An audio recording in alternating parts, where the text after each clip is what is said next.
все знают, да, что там огромный ресурс. А что такое ресурс? Многие просто не понимают, что такое ресурс. Они говорят, ой, ну там что такое? Это заблокированная энергия, которая и расходуется энергия, которая идет на удержание, чтобы не выпячивать, спрятать, удерживать.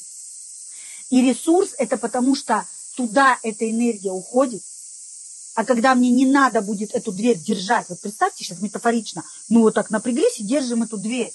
И когда ее не надо держать, мне не надо напрягаться. И тогда эта сила, конечно, уйдет на реализацию проектов, на знакомство, на общение, на поездки, на все прочее. Поэтому это ресурс. И многие это слово не понимают, что оно обозначает. Да, теневая часть, там мой ресурс. Потом думаю, как может быть то, что я, например, злая, да, или я там какая еще, раздражительная, как это может быть моим ресурсом?